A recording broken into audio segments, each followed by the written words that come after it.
Hello, everybody, and welcome along once again to the Porsche Carrera Cup Brazil. Obviously, we're transmitting on Motorsport TV to our English viewers. Obviously, the boys are doing what they do best in Portuguese for the local fans in Brazil. But for those who want to keep an eye on things wider from the continent, it's Jake Sanson in the commentary box with you for these fantastic pair of races that we'll have this afternoon from the Porsche Carrera Cup Brazil and also from the Porsche Sprint Challenge Brazil. We've got a lot to talk about before the race coming up. Qualifying earlier today was very eventful. But as you can see here on the Autódromo José Carlos Paches circuit at Interlagos in downtown Sao Paulo, look at the sky. It is not a beautiful summer's day. It is very cloudy. It is particularly moist. And we've already had quite a few rain showers over the last 72 hours. And obviously, in the build-up to a race, what you want is a dry circuit. We do not necessarily have that coming into the two races that we've got ahead of us. It will definitely be an adventure out on the circuit for these two races. So let's talk you through what the likely outcome is going to be for the pair of races that we've got coming up, because there is obviously a lot to discuss after the qualifying session earlier on today. Obviously, there were two sessions for the two races, so we're going to talk about the race one qualifying performances. Pole position in greasy conditions actually went the way of Pedro Aguar, who managed to get the job done in fantastic fashion. A 1:36.361 lap time for him in tough conditions out there on the course. That was enough to give him pole position for this one, alongside Marcel Muller, former race winner in 2024.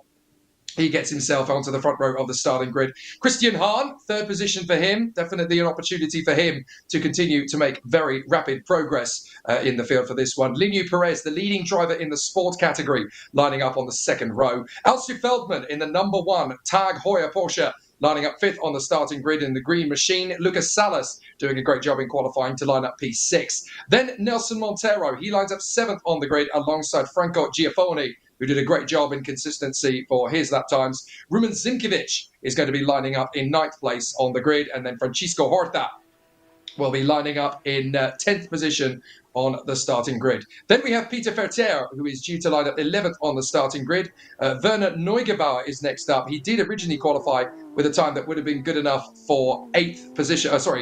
He would have had a time that would actually have originally put him at 9th on the grid, but he takes a penalty of 3 places on the grid and so drops to 12th place on the starting grid. Carlos Campos will line up alongside Miguel Paludo, and then we'll have Nelson Marcondes alongside Ryan Mascherello, with Georges Vangulis, Israel Salmen, Bruno Campos, and Gustavo Janon next up. Then we have Rodrigo Melo from Josimar Junior, Gustavo Farah, and doing a fantastic job with Eduardo Menossi, Edu Guedes, Paulo Souza, Marco Pisani, Piero Cipalli, Ramon Alcaraz, and the grid filled up by Marcos Regadas. For those who weren't with us last time, well, we had a fantastic day out at the races overseas for our summer holiday, as it were. This is the Porsche Carrera Cup of Brazil, but we decided to travel to Europe for the last rounds of the championship, as we had both an endurance and a sprint meeting at the fantastic battle on the Estoril circuit. We said a very honourable tribute to the Brazilian speed racer, who sadly passed us a few weeks before. And then we had a 2-hour endurance race. What a fantastic, thrilling battle it was for the contenders out there in the Porsche Carrera Cup Brazil and Sprint Challenge. We had all sorts of celebrity guests coming and joining us, including the likes of Nelson Piquet Jr., Antonio Felix da Costa, and Rubens Barrichello, who ended up coming through to take the victory with Werner Neugebauer. There were some fantastic performances all round and some great class winners, some amazing personalities coming from all over the world to compete. Then a week later, the drivers stuck around for a sprint event, and the weather changed dramatically from dry heat to wet and cold. It was a very difficult race circuit, very akin to that greeted Ayrton Senna da Silva when he first won his first Formula One Grand Prix all the way back in 1985 on that very circuit. But it certainly provided some drama right from the outset. The Porsche Brazil fraternity were having a very nice holiday in neighbouring Portugal, neighbouring in terms of language, of course. There's not many countries in the world that speak Portuguese, so why not go to Portugal on your summer holiday? It was definitely a tough race right from the outset. There were all sorts of thrills and spills and drama. In the sprint races, it very much ended up being battles of attrition, with cars going off the road left, right and centre, and providing us with some fantastic races across both the Porsche Carrera Cup and the Porsche Sprint Challenge of Brazil. but we certainly had, along with the thrills and spills, a lot of great overtakes and a lot of great performances. There were winners galore, and we saw some terrific performances throughout. It was always going to be an exciting weekend, certainly for Miguel Mariotti. It was a very impressive performance for him on the top spot. Leonardo Herrmann picking up a class victory as well. And in the Porsche Sprint Challenge of Brazil, we also saw a fabulous drive from Antonello Bassani, who came through to take a famous victory. The Qashqai Grand Prix definitely providing lots of excitement for our fraternity in Porsche Carrera Cup Brazil. I was going to talk a little bit about the starting grid for the Porsche Sprint Challenge because, of course, we're not going to have much time to talk about it in between races because the cars literally come out of the pits straight after the end of the Carrera Cup race, and then we go straight into the Sprint Challenge. So we'll quickly talk about that while these cars are getting ready to take their positions on the starting grid for the parade. Miguel Mariotti and Seba Malucelli are going to be lining up on the front row of the grid for the Sprint Challenge in a short while. Caio Castro will line up third position on the grid in his new car, which is the former car driven by Alci Feldman-Nito, incidentally, in the famous vintage Formula One colours of red and white, made famous by Emerson Fittipaldi and Ayrton Senna. Gerson Campos will line up alongside him on the second row of their starting grid. Then Sadek Leiter and Andre Rosario to line up the third row of the grid. Caio Chavez, the leading rookie driver, alongside Claudio Chimiao. And then Cherio Brasil and Matias Roque will be the rounding out of the top 10. Behind them, all sorts of excitement. Luis Souza lining up beside Christian Moore, who actually drops from what should be second on the grid all the way down to 12th. A 10-place grid penalty for him then going into that race. That'll be really exciting. Alci Feldman-Nito will be alongside Giuliano Bertuccelli, then Claudio Reina, Sangho Kim, Lucas Locatelli, and Eric Santos, then Ranyo Pontes, Fabricio Chimoas, and then two drivers who had mechanical problems in qualifying, Antonello Bassani and Leonardo Herrmann. We'll pick up that story a little later, particularly with Antonello Bassani, as she was the championship leader coming into this weekend. We just saw some pictures there of Israel Salmen picking up the pole position in the qualifying session earlier on in the rookie points fraternity for this race. And of course, that gave him the opportunity to run at the sharp end of the field. Israel Salmen managed to pick up a pole position. This man, Linu Perez, was the fastest sport driver in not just race 1 qualifying, but also in race 2.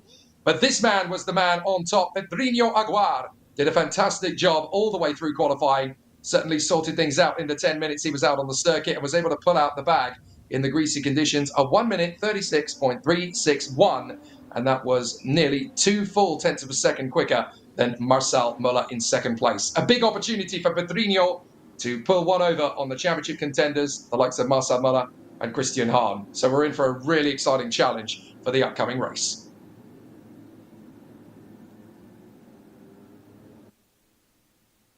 So the drivers have been given the green flag at the end of the pit lane. They will obviously do their reconnaissance lap or potentially reconnaissance laps, of which there will be only 2 maximum. And then the cars will work their way into their starting grid positions. And it's definitely going to be a very exciting battle for all the contenders in this one, because as you can see, the weather conditions here at Interlagos are less than favourable. And when it gets greasy on this circuit, it really does play havoc with the cars and drivers. We're in for a really exciting showcase out here on the Autódromo Jose Carlos Pache. Pedro Aguar lining up in pole position, as we mentioned, from Marcel Muller in second place. His championship opposition is going to have a really interesting time of it. Christian Hahn lining up third on the grid. Alci Feldman lining up fifth on the grid for a very outside chance of the title now.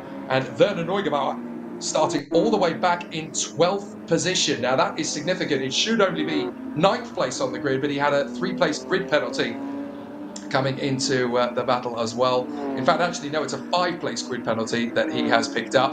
There was also a 10-place grid penalty to hand out further down the field to Marcos Regadas, but he had already dropped to the back of the field, so that grid penalty doesn't really apply to him on this particular occasion. It may well be subsequently applied for race 2, so that he actually feels the negative of that penalty, but that has not been confirmed as of yet. The driver's just leaving the pits. There's Francisco Horta, the man known as the Gambler, with his fantastic playing card livery machine. It almost looks like Dia de Muerta all over that particular livery. The Day of the Dead, which is celebrated in Latin America very well indeed. But certainly for Francisco Horta, he's going to be lining up in 10th position of the starting grid, so he's got a really good chance of a strong result.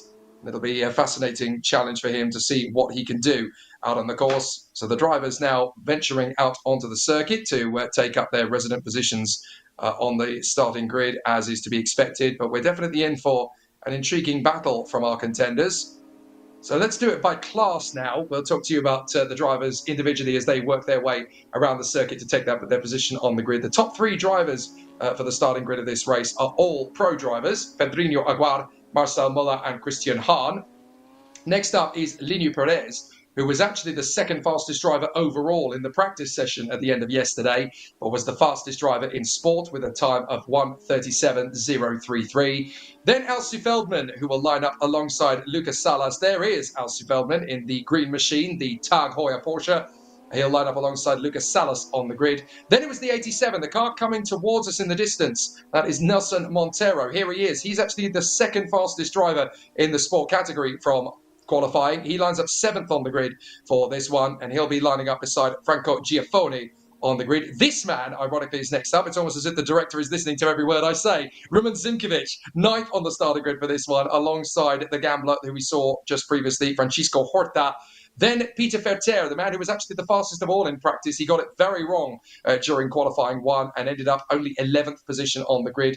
Werner Neugebauer's that time was actually good enough to put him at 7th on the grid, but he takes a 5-place grid penalty into this race. So that is unfortunate to drop him down to 12th position on the grid. So he's got even more work to do coming into the race then. 13th on the grid for Carlos Campos. He is obviously the next driver in the sport category, following in the footsteps of Perez, Monteiro, Zimkovic, Horta and Peter Verter. This man, Lineu Perez, lines up 4th on the grid. We've already mentioned him. He was the quickest sport driver in both qualifying 1 and 2. So he will be the leading driver in the sport category, trying to take on the mantle of race winner, in the hope that he can follow in the footsteps of Ryan Mascherano, who lines up behind Miguel Paludo in 14th and Nelson Marcondes in 15th on the grid. Ryan Mascherano, the only sports driver this season, to my knowledge, who has taken an overall victory in the 2024 season. He got that done at Velocita earlier in the season with a thrilling battle. 17th on the grid, Georgios Frangoulis in the 88. He is one of the sport drivers. Then the leading rookie driver is next up. 18th on the grid for Israel Salmen, who has been the leading rookie for most of this season, it has to be said. Then in 19th place on the grid, Bruno Campos, his fellow rookie rival, and Gustavo Janon, the third man in the rookie contest. 20th on the starting grid for him. Rodrigo Melo, who rather coloured himself with embarrassment during the qualifying session earlier. 21st on the grid for him. And rather sadly, Rodrigo Melo actually spun on his way out of the pit lane for his qualifying session and brushed the barriers, hence why he is all the way down in 21st on the grid as the lowest driver in the pro category. He could only get a 1:38.246 from qualifying after damage to his car.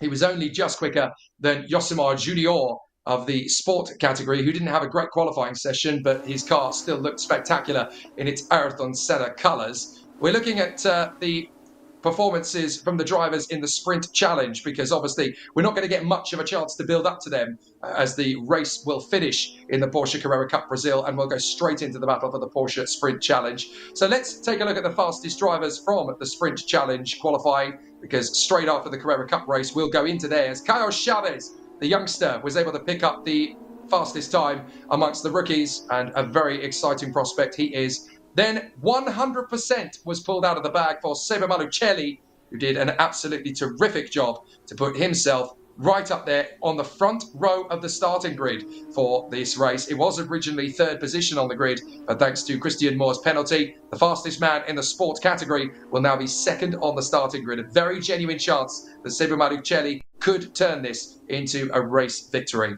But there's one more man he's got to overtake going into the race later, and that's this man, Miguel Mariotti, who really has been a bit of a specialist this weekend. Fastest time, not just in Q1, but also in Q2 as well. So he will start both today and tomorrow's race from pole position. And on a weekend where championship leader Antonella Bassani appears to be struggling, this really is great news for Miguel Mariotti.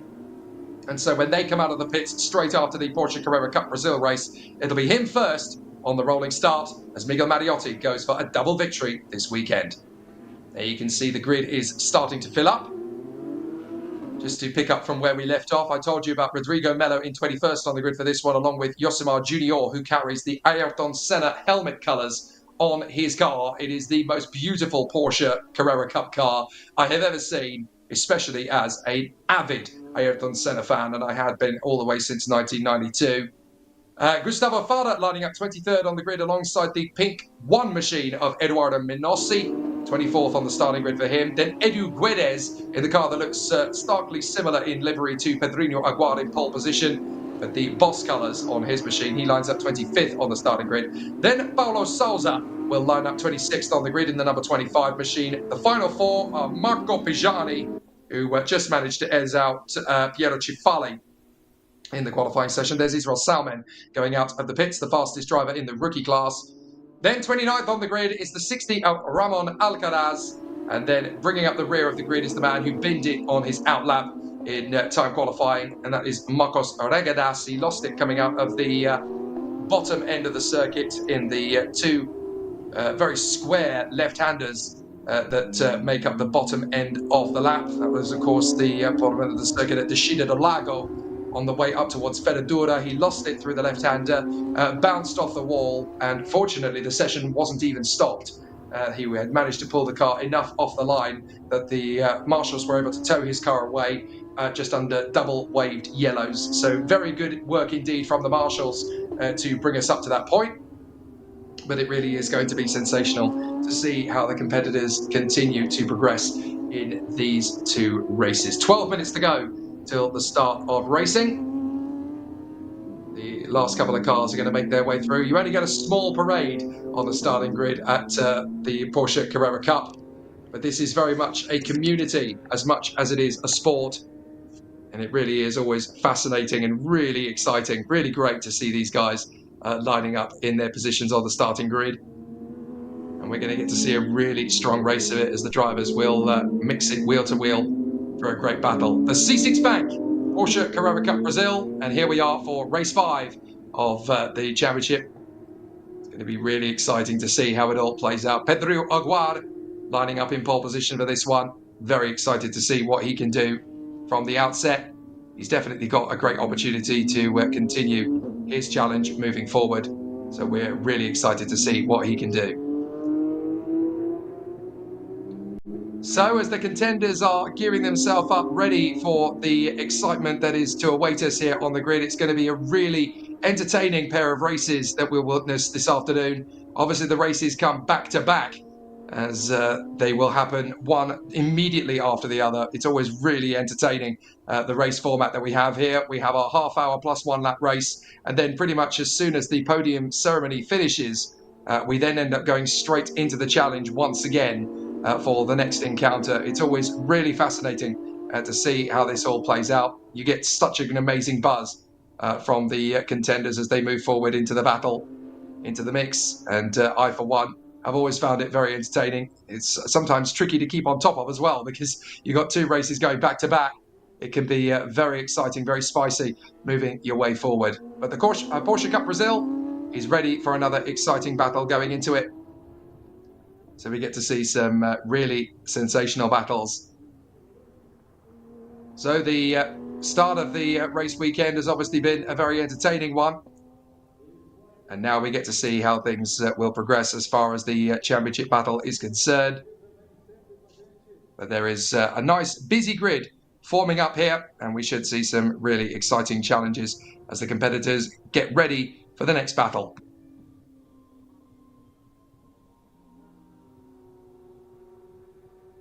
So after the fantastic situations that we have had coming out of round 5 of the championship after Estoril, obviously it is Miguel Paludo that leads the championship on 166 points, 5 points ahead of Marcel Müller. And then you've got to go another 15 points back to Christian Hahn on 146. Werner Neugebauer is on 143. Thiago Vivacqua is on 123. He's actually not here this weekend, so that really does hamper his progress. And then you go back to Linu Perez on 91, who is just 1 point ahead of Pedro Aguar and 3 points ahead of his main championship rival in the sport category, Peter Ferter, and 5 points ahead of Ryan Mascherano. So there's definite competition in the sport category. In the rookie category, of course, there are also some big challenges. Israel Salmen currently leads the way on 31 points It's going to be interesting to see how he carries on. Well, I said he's leading on points, but in actual fact, that was the way it looked going into the last round of the championship. But actually, Bruno Campos has got himself right in behind. 20 points for Bruno Campos in the championship. Israel Salmen has 31. But the man who's ahead of both of them now is Gustavo Janon. He has 39 points from the way things have played out.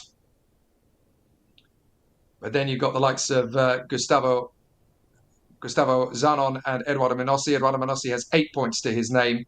And then Gustavo Janon has actually got himself on 39, as we mentioned. You've also got to take into account Gustavo Fara. He has 15 points. So obviously there are championships across the different categories. That's the overall championship, of course. If we go it by class, Miguel Peludo has 166 points. Marcel Muller has 161, ahead of Christian Hahn on 146, Werner Neugebauer on 143. And those 4 drivers are the championship contenders. There's a good chance for Pedrinho Aguar to gain some points this weekend. He's on 90. But when you look at the fact that Peludo is on 166, Muller is on 161, Hahn is on 146, and Werner Neugebauer is on 143. You can see how big a mission that is. To the left of your screen, you can see the mural of Ayrton Senna da Silva, the man who won the Brazilian Grand Prix in Formula One here in 1991 and 1993. Still very much the hero of the nation when it comes to motorsport, when it comes to sport in general, in fact. He is still a massive part of the culture out here. And you can see tributes to him all over the circuit, not just on the main straight, but obviously the first 2 corners are named after him. Josimar Junior carries the colours of his helmet design. There's a lot of Senna tributes in various different ways, particularly this year, because this marks 30 years since we lost the great man. We've talked about the Carrera Cup championship battle between Peludo, Muller, Hahn and Neugebauer. Just 23 points separating those 4 drivers in the title fight. In the Carrera Sport category, it is Linho Perez who leads the championship. 88 points for him. 7 points ahead of Peter Ferter. 13 ahead of Francisco Horta. And 21 points ahead of Ryan Mascherano. 24 ahead of Nelson Marcondes. So it's basically those 5 drivers, Perez, Ferter, Horta, Mascherano and Marcondes, that are essentially the championship contenders. And then when we look at the rookie category, well, it's Gustavo Janon that leads the championship. 95 points for him, a full 14 ahead now of Israel Salmen. Some problems at Estoril have really dropped him from the train for the battle. And then it really is anybody's guess for third in the championship, because we have Piero Cifali on 54, Gustavo Fara, Edu Guedes and Leonardo Sanchez all have 53. Bruno Campos has 52. So it is really close behind for third position. But for the title, it is very much between Gustavo Janon and Israel Salmen. Israel Salmen has actually got fastest time in rookie this weekend. 18th on the grid for him. And then 20th on the grid for Gustavo Janon, just 2 places behind him on the grid. We are not going to have any opportunity really to talk about the classification in the championship standings for the Sprint Challenge prior to the race. So we will talk about them now so that we don't miss out the opportunity. In the challenge, it is currently Antonella Bassani that leads the championship with 168 points, 18 clear of Miguel Mariotti. Hence why it's been so important for Mariotti to get a double pole position this weekend, especially when you consider that Antonella Bassani will start the first race later this afternoon from 21st on the grid and the second race tomorrow from 13th. So this is a big chance for Mariotti to gain back that 18-point deficit to Antonella Bassani. Celio Brasil has 136 points. Seba Marucelli, who is on the front row of the grid for the later race this afternoon, is on 110 points. The same amount of points as Gerson Campos in 5th. And Sadak Leiter has 102, with Giuliano Bertuccelli on 97, Matias Roque on 89, Caio Castro on 87, and Caio Chavez on 84. So essentially, it's a 3-way title battle at the moment between Antonella Bassani and Miguel Mariotti, along with Celio Brasil, the third driver, as the rank outsider, currently a full 32 points back from the championship leader and teenager and reigning champion, Antonella Bassani. What can she do from the back row of the grid? We'll have to find out later. In the Challenge Sport category, it is Celio Brasil that leads the championship, 85 points, just 9 ahead of Seba Marucelli. But then there's a big gap back to Matias Roque, who is 32 points behind Celio Brasil in the lead and tied for points with Caio Chavez. So that's why it was so important for Caio Chavez to pick up the Challenge Sport pole position earlier on. Giuliano Bertuccelli, 5th on 50 points. Leonardo Herman, 6th on 49. Then we talk about the Challenge Rookie. Now, Caio Chavez is also, of course, part of the Challenge Sport category because the classifications are slightly different in Porsche Cup Sprint Challenge. So Caio Chavez is a runaway leader in the challenge rookie category on 102 points. Vania Pontes has 76. Eric Santos has 67. Lucas Locatelli has 60. And Claudio Reina has 58. Alci Feldman-Nito, by the way, is all the way down on 31, having had a very topsy-turvy season thus far. So he is absolutely desperate to get some points off the mark this weekend. That's the way the championship standings currently played out. The grid is being cleared, which is perfect because it means we now get ourselves ready for the start here at Interlagos in a season that only actually has 3 weekends left, and only one of those is actually going to be a sprint race, because after Interlagos this weekend, we obviously then head to the Termas de Rio Hondo circuit in Argentina on the 22nd of September for the next endurance race. That's going to be really exciting. Then we have on the 2nd and 3rd of November, the sprint race weekend concludes at this very circuit at Interlagos in support of the Formula One Grand Prix at Interlagos. Very excited to see that one get underway. And then the endurance race that concludes the season will be again here at Interlagos on November the 16th. And then we will crown our champions in the Porsche Cup Brazil for the Sprint and Endurance Championships. So we've actually only got 4 races left of the Sprint Championship in 2024. Hence why championship points are so critical now, particularly in Sprint Challenge for Miguel Mariotti, who's desperately going to try and get back some of the deficit he currently has. The gap is, of course, 18 points between himself and Antonella Bassani. And now, of course, we've got Miguel Paludo just 5 points ahead of Marcel Muller with 4 points remaining in the championship. It really is going to be tight. Let's talk you through the starting grid then for this race. It is going to be Miguel Paludo lining up in the front end of the field. Well, he is the one who has 21 victories on this particular race circuit. He is the most successful driver at Interlagos. And of course, Miguel Paludo is currently second in the championship. No, he's leading the championship, sorry, 5 points ahead of Marcel Muller. Here's the grid. Pedro Aguar, pole position. Marcel Muller, second alongside him. Then Christian Hahn, third on the grid from Linu Perez in P4. Alci Feldman lining up alongside Lucas Salas on the starting grid. Then we have Nelson Monteiro in the Montebravo 87 car, lining up alongside Franco Giafoni in the number 3. To round out the top 10, Rumen Sinkovic and Francisco Horta, the 2 sport drivers. And then 11th on the grid is Peter Ferter, alongside Werner Neugebauer, taking a 5-place grid penalty into this one. He should be 7th. Carlos Campos lines up alongside Miguel Paludo, championship leader, all the way down in 14th on the grid. Then Nelson Marcondes lines up alongside Ryan Mascarallo. What can those two do in their fight for the Sport Championship? Then it's Georgios Frangoulis lining up alongside the leader in rookie, Israel Salmen, Bruno Campos, and championship leader in that category, Gustavo Jano, lining up 20th. Rodrigo Melo is next up, 21st on the grid after his spin out of the pit lane. Josimar Junior in the Ayrton Senna tribute livery, 22nd on the grid. Then it is Gustavo Fala. He lines up in the rainbow car alongside Eduardo Minosti in the Ocean at number 85, the pink machine. Then we have Edu Guedes lining up 25th on the starting grid alongside Paulo Stauza in the Elefante car. Next up on the 14th row of the grid, we have Marco Pisani and Piero Cifali. Watch for them to try and make gains from the back end of the grid.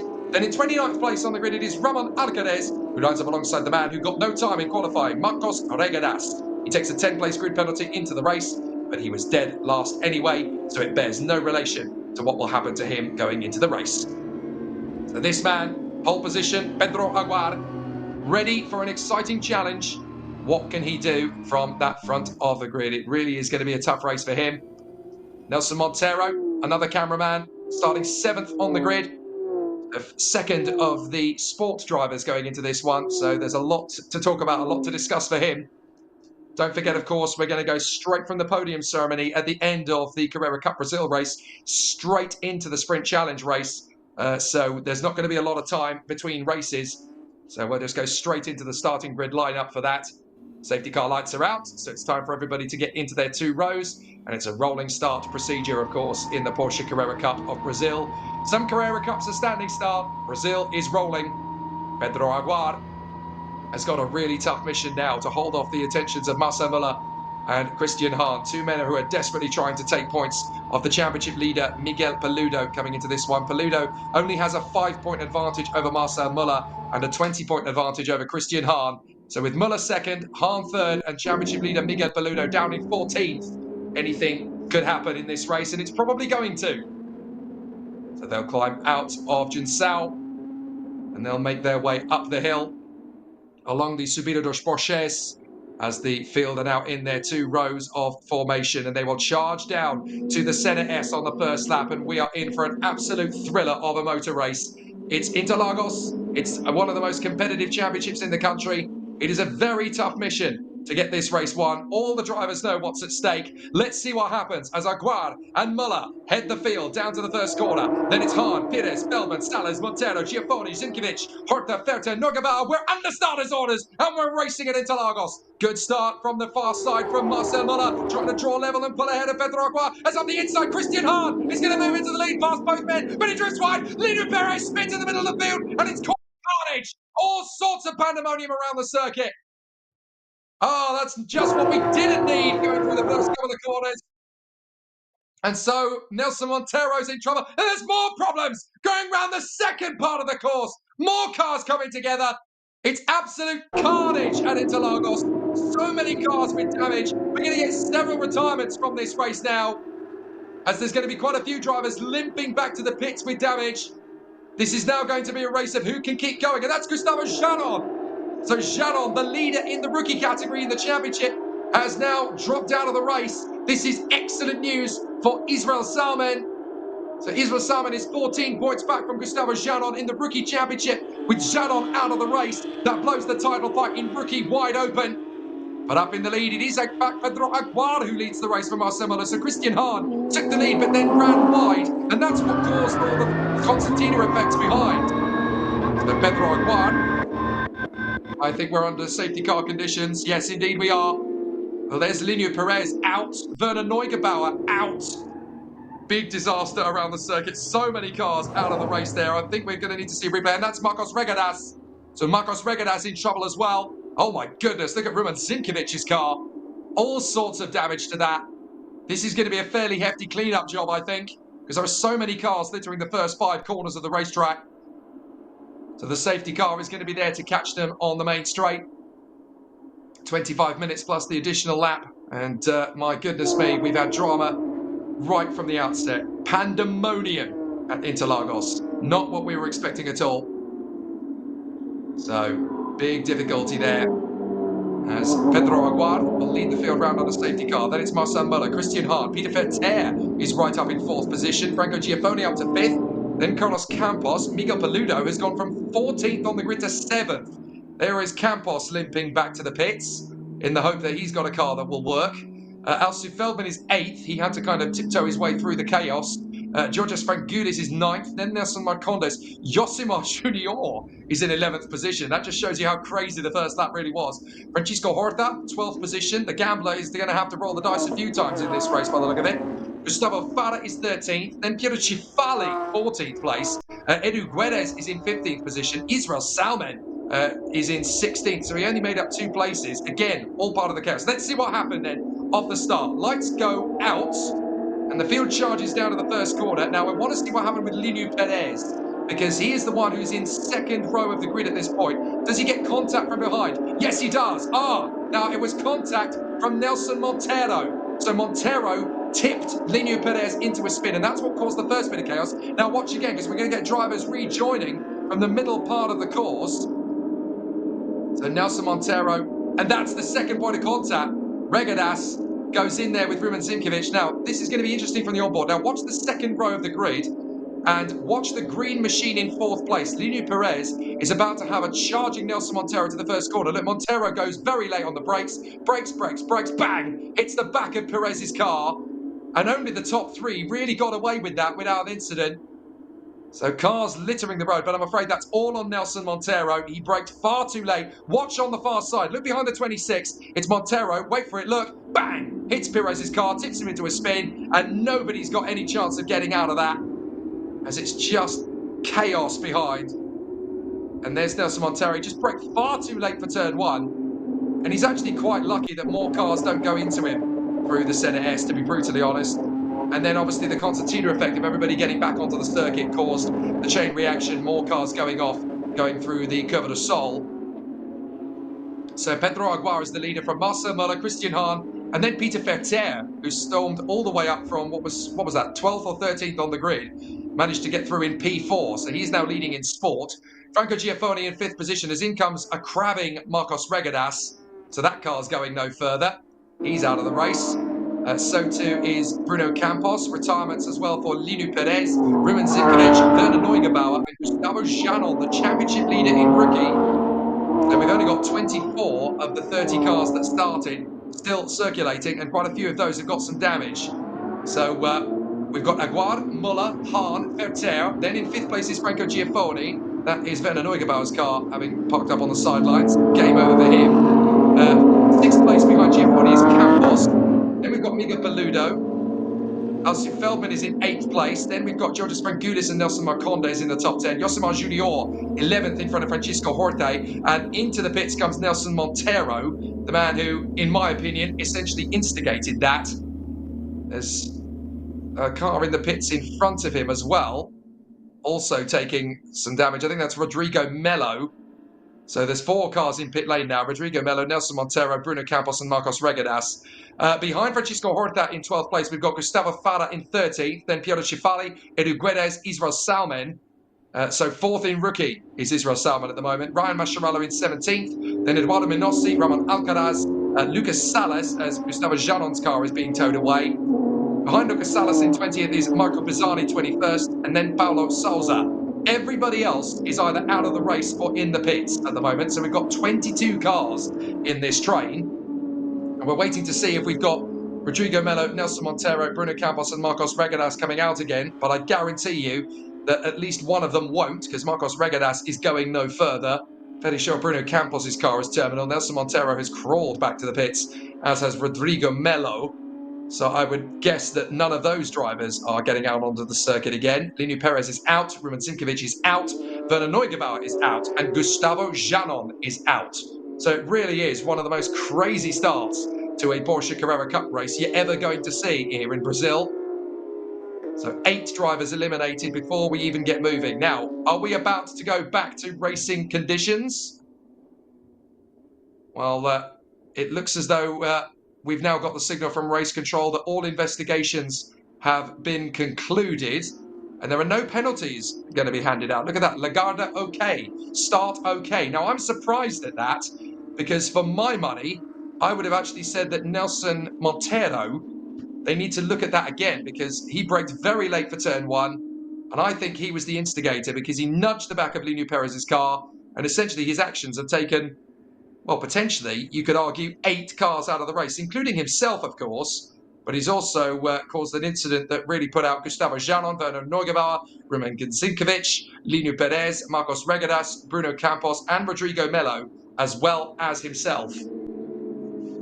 So we're going to look at the start again.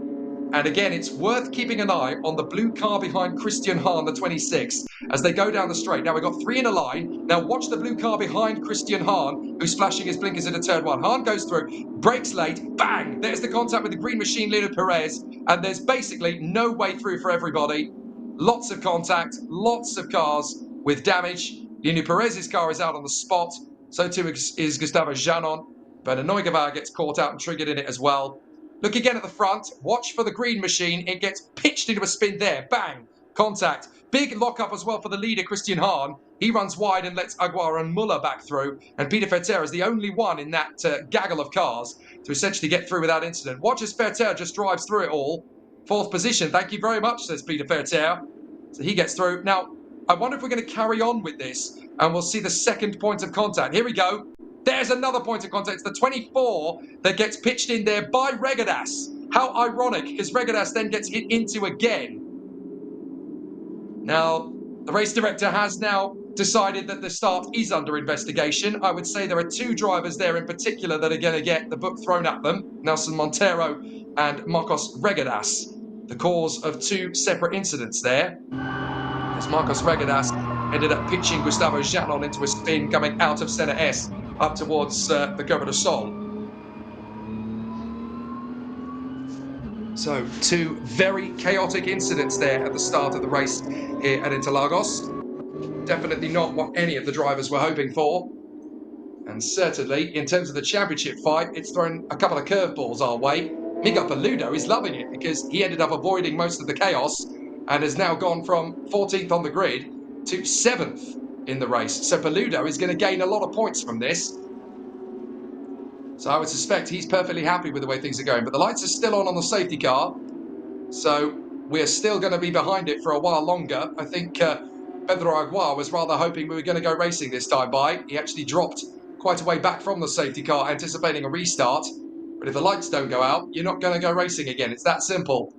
So there's quite a bit of work to do to clean this up. So I would suspect that Nelson Monteiro and Marcos Regadas are likely to get penalties that could be carried through to grid penalties for race 2 tomorrow, maybe? Because obviously both drivers are out of the race, so they have to take their penalty in some way. So I reckon that will carry into grid penalties into tomorrow. We'll have to see. But certainly for the moment, Pedro Aguiar gets a lifeline because Christian Hahn had beaten both him and Marcel Muller to the first corner, but then he locked up big style. You saw that for yourself going through turn 1. There is the championship leader, Miguel Paludo, was starting down in 13th, 14th of the grid, and here he is in P7, just ahead of that man, Elsu Feldman, in the Tag Heuer Porsche. So actually, there's quite a bit going on here, but particularly for Miguel Paludo, that really has helped him out, because most of the work he had to do to try and overtake people has been done for him, courtesy of Nelson Monteiro, pitching half the field into a spin. Behind Feldman, we've got Frangulis, Marcondes, Yosemar Junior, Francisco Horta, then Gustavo Fara, Piero Cifali, Edu Guedes, Israel Salmen, Ryan Macharello, Manossi, Alcaraz, Sales, Pisani, Paulo Souza, and that's it. 22 cars still running. 4 in the pit lane, 4 on the side of the road. Safety car lights out. Here we go. We're going to go racing. So this is going to be an exciting one then for the drivers in Porsche Carrera Cup Brazil. And they're only going to have about 13 minutes of racing left. So that just shows you how chaotic the start really was. So it's up to Pedro Aguiar now to back up the pack. They'll go single file. And it's all going to be down to when he decides to hit the throttle on the restart. He could do it right here and now, but obviously a few of the field are not in the line. And it looks to me as though he has gone for it. Here we go. Pedro Aguiar has hit the throttle, and he is going to go straight for it up the first couple of quarters of the lap. So Pedro Aguiar is trying to get well clear of Marcel Muller with Christian Hahn, Peter Verter, and Franco Giaffoni in tow. And as they go down the straight along the main start-finish line, it is green back here in Interlagos. We're back on the starter's orders. And look at Marcel Muller already pressuring Pedro Aguiar, trying to go right round the outside of him in the Senna S. Can he make that work? Pedro Aguiar trying to defend, but Marcel Muller has got him. Oh, brilliant from Muller. Round the outside, he gets the job done and into the lead. And now here comes Christian Hahn. He wants a piece of it as well. Marcel Muller takes the lead on the restart. Magic stuff from the 544. Watch out for Christian Hahn. He's really going to be working his magic now towards the inside. He tries to come through, but round the outside comes Peter Verter. Verter has come from 4th to 2nd in half a lap. Brilliant stuff from Peter Verter, and he is now in 2nd ahead of Aguiar in 3rd and Christian Hahn down to 4th. And I've been told there's a 10-second penalty for the start tomorrow going to Linu Perez. Oh, contact! Contact! Christian Hahn's gone sideways! Christian Hahn's gone up! Oh, and a big shot for Franco Giaffoni! Big shot at Ferradura, and that could actually be a red flag. Well, that is a monstrous incident. We've gone straight to safety car. So Pedro Aguiar has lost a whole host of positions, but look at that, Franco Giaffoni, he's okay, thumbs up, thank goodness. Thank goodness, that was a very nasty incident indeed. And we're safety car again, just seconds after the previous one. But now we've got Marcel Muller leading the way. Yeah, thumbs up for Franco Giaffoni. That is very good news indeed. But championship contender Christian Hahn is out of the race as well. Well, that's a big one. And Pedro Aguiar, who didn't get the restart quite the way he wanted to, has definitely had some problems there. Now, I'm told as well that, the 33 is being penalised. That is Bruno Campos is actually being penalised for his incident with Gustavo Janon. So it was actually judged that Bruno Campos caused the second incident at the start. Let's see what happened as Aguiar tries to keep his foot in. Bang! Hits Christian Hahn. Goes off the road. And there's absolutely nowhere for Giaffoni to avoid him. Bang! He hits him and he rolls over. Oof. So Franco Giaffoni, very lucky to get away with that. Very lucky indeed. He tried to avoid him.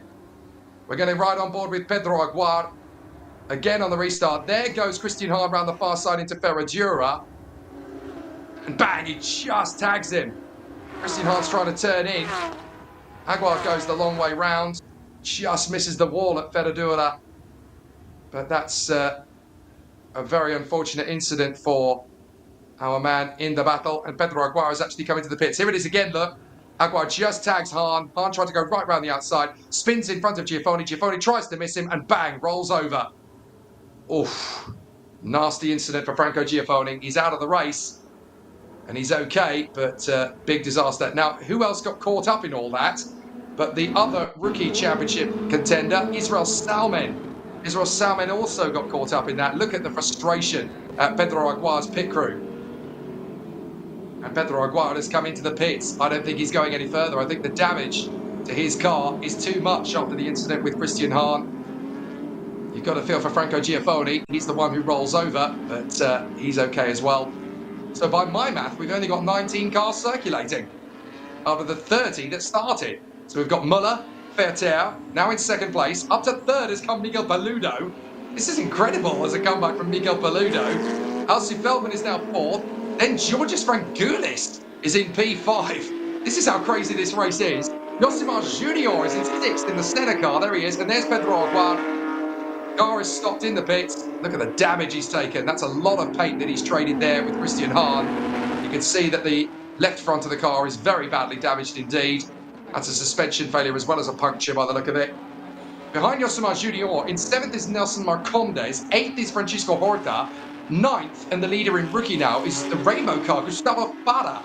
10th place is Carlos Campos. Then it's Edu Guedes in 11th position. 12th is Piero Cifali. 13th is Ryan Mascherano. 14th is Lucas Salas. 15th is Eduardo Menossi. Then Ramon Alcaraz, Marco Pisani, Paulo Souza, and Israel Salmen, right at the back of the queue. Well, this is fascinating. We've only got 8.5 minutes, and at least 2 of those minutes are going to be behind safety car. So this really is turning into one of the craziest races in Porsche Carrera Cup Brazil history. And we may not get that much green flag running here. But Marcel Muller is the new race leader. Pedro Aguar led initially. And then Marcel Muller. You've got to feel as well for Christian Hahn, who led the race for about 3 meters at the start. Now, we're going to see a replay. This is the restart. Look at Pedro Aguar. He's gone quite early. But Marcel Muller has well and truly outfoxed him. He manages to go slightly earlier. And he's got the momentum round the outside into Senna S. This is so strong from Marcel Muller. Watch this. And look at Peter Ferter as well. Now, Christian Hahn is going to try and sense his opportunity here on Pedro Aguar. He's going to get boxed in behind him. And as a result, Peter Ferter has got more momentum. Look at Ferter. He's actually going to run in the slipstream and carry on the momentum. Christian Hahn went onto the grass. And so Ferter's going to drive right round the outside of him. And also keep it going to go right round the outside of Pedro Aguar. That's incredible from Peter Ferter. Great driving. So Ferter into second position. And then on board with Pedro Aguar, this is where we're going to see the incident. Look to our left. There comes Christian Hahn. Now keeps it running round the far side. And we're going to see the contact. There it goes. And it's all chaos. Franco Giafoni has nothing he can do. He just catches the back of Christian Hahn's car, goes up and over, rolls the car. Let's see it from overhead. Bang! Christian Hahn just turns in. And Pedro Aguar is still there. I'm not sure Pedro Aguar is going to know where he's supposed to have gone. But the contact is too big between Giafoni, who tries to avoid Christian Hahn's car, cannot, and ends up dropping down the field. Big drama once again here at Interlagos. It just keeps coming, the drama on this circuit. Well, I love this type of racing because you're never going to get anything other than nail-biting stuff all the way through to the death. So now it's up to Marcel Muller to hold on here in front of Peter Ferter. But Miguel Paludo, the championship leader, was due to start this race and did start this race down in 13th. But because of all the chaos, Paludo is now in 3rd, can you believe? That is absolutely extraordinary. Now, Paludo was only 5 points ahead of Marcel Muller coming into this weekend.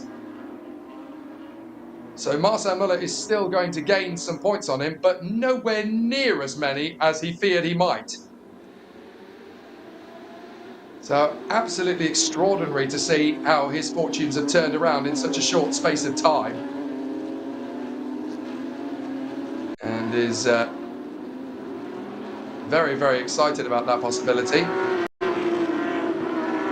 Well, very, very exciting indeed. Marcel Muller, Peter Ferter, Mika Paludo in third from Alsi Feldman, then Georges Frangoulis and Josimar Junior in P6. I can't believe Josimar Junior has gone from 22nd on the grid to P6. That is just extraordinary, but it shows you how crazy this race has been. Looks as though Josimar Junior may end up on the podium here in the sports category. He's currently third in sport, sixth overall. Podium in rookie looks like it's going to be three very surprised drivers in rookie, because we've got Gustavo Farah leading, Edu Guedes is second, and Piero Civalli is third. And they are 9th, 11th and 12th respectively. A crazy race like this, sometimes you get a few surprises. Certainly in the championship fight, it's going to make this a two-horse race effectively between Marcel Muller and Miguel Paludo. It's definitely a real headache for a couple of the championship contenders in this one, particularly for the likes of Christian Hahn and Werner Neugebauer. Non-scores for those two. Nino Perez and Werner Neugebauer, thumbs up as they walk in, but that's their championship. Pretty much game over, because Paludo and Muller are going to score big here, and Hahn and Neugebauer are not going to score at all. Right, here we go. Lights out on the safety car. Lini Perez isn't going to score in this one either, of course. So there goes his lead in the Carrera Sport Cup, because Peter Ferter is second overall. There is Roman Simkovic watching on.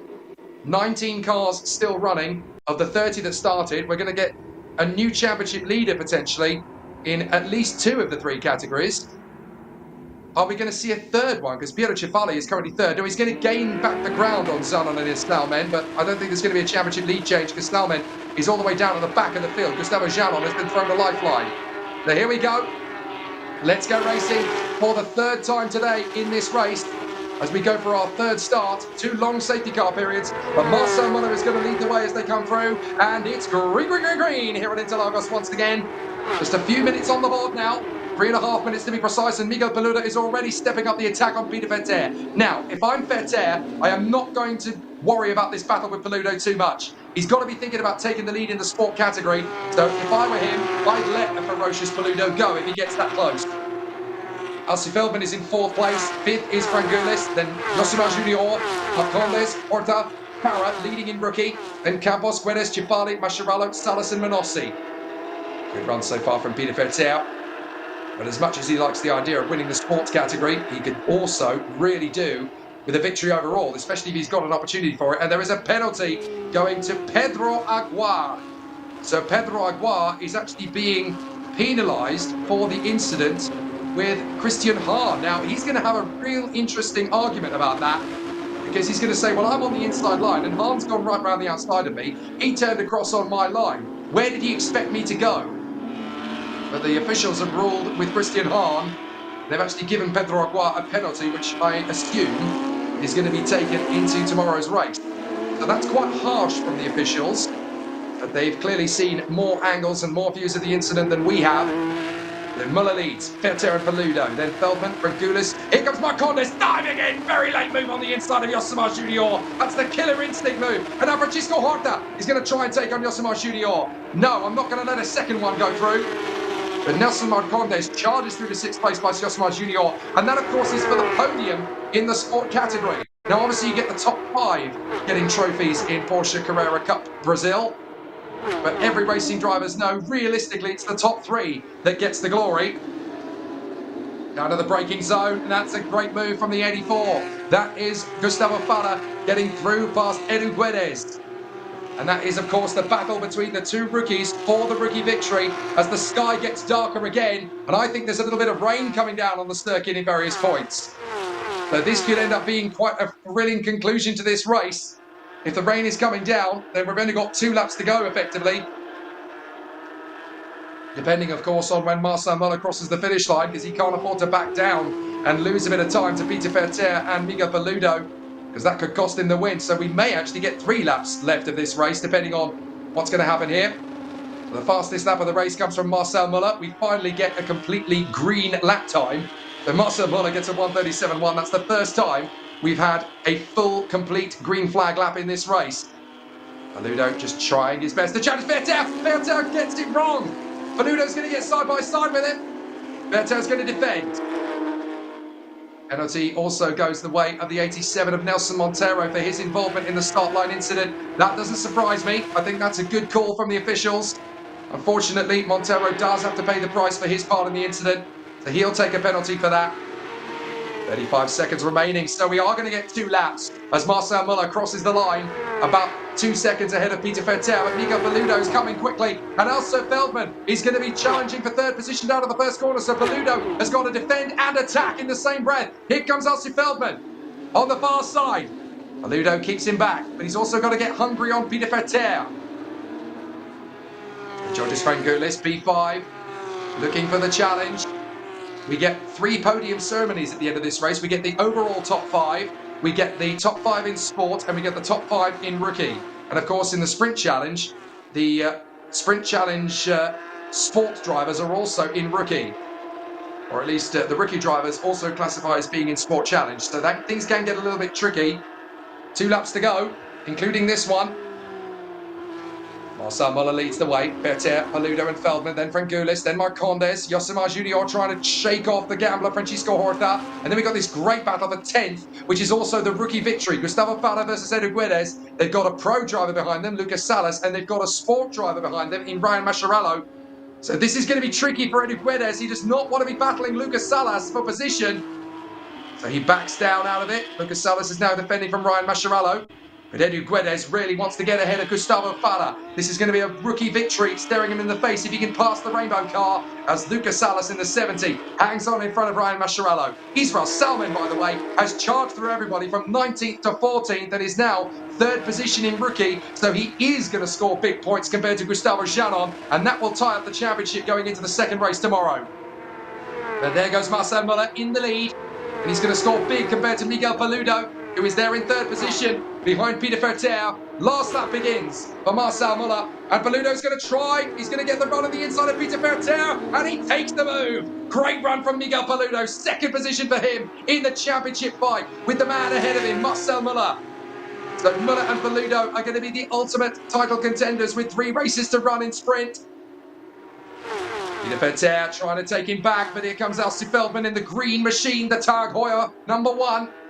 Trying to get his own move. Paludo's now defending from Peter Vettel. There's no way he's going to catch Marcel Müller in this one. Let's look at it again. Diving up the inside. This needed to happen for Miguel Paludo. As far as the championship was concerned, 3rd would have been good, but 2nd is even better, and it really takes away some of the pressure of Marcel Müller getting the win up front.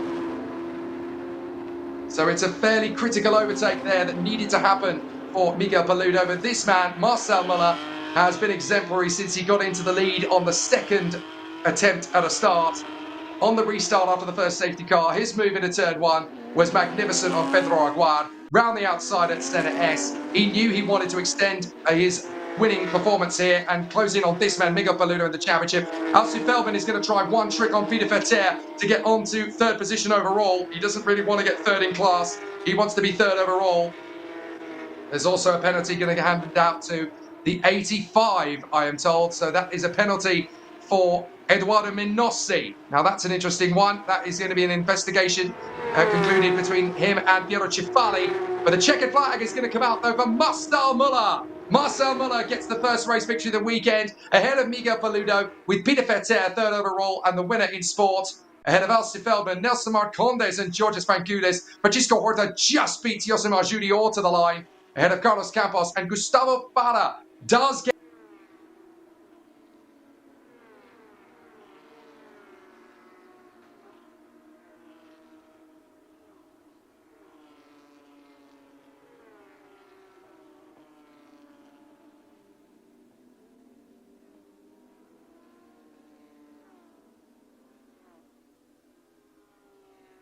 the race winner, Marcel Müller, ahead of his main championship rival, Miguel Paludo.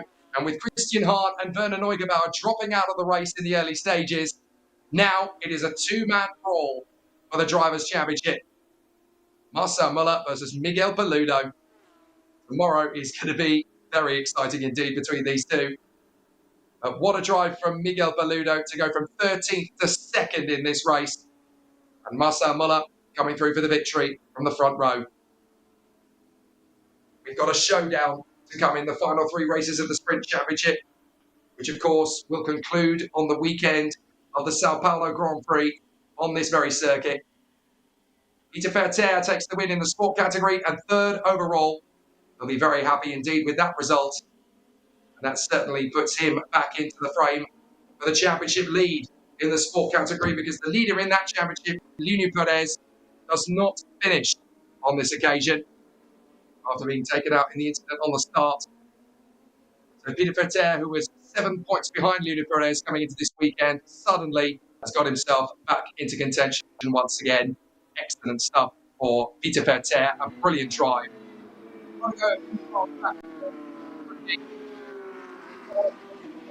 For the number 84, Gustavo Farah stays out of harm's way, and the rainbow car picks up the victory in the rookie category. There he is, Gustavo Farah going past the going past our picture. He comes through for the rookie win. Not many cars came to the finish in the end. Just 19 drivers finishing a crazy race here at Interlagos. Out of the 30 that started, we lost Pedro Aguar, Christian Hahn, Franco Giafoni, Rodrigo Melo, Nelson Monteiro, Bruno Campos, Marcos Regadas, Luc Perez, Rumen Zimkovic, Werner Neugebauer, and Gustavo Janon. 11 retirements in a very crazy race. But there are the celebrations for Marcel Muller. A very important victory in the championship fight. He needed to finish ahead of the hard-charging Miguel Paludo, and he did. That was a great victory for Marcel Muller. And now the championship fight really does come down to those two men with 3 sprint races to go. With Christian Hahn retiring in the incident with Pedro Aguar and Franco Giafoni, and Werner Neugebauer getting caught out in the chaos at the start. This race is very much a 2-man battle for the title now in the Porsche Carrera Cup Brazil. Marcel Muller versus Miguel Paludo. And it is a fabulous battle. We're going to see the top 5 in the podium ceremony for this one, and that's going to see Marcondes, Feldman, Fetter, Paludo, and the race winner, Miguel Paludo, on the top spot.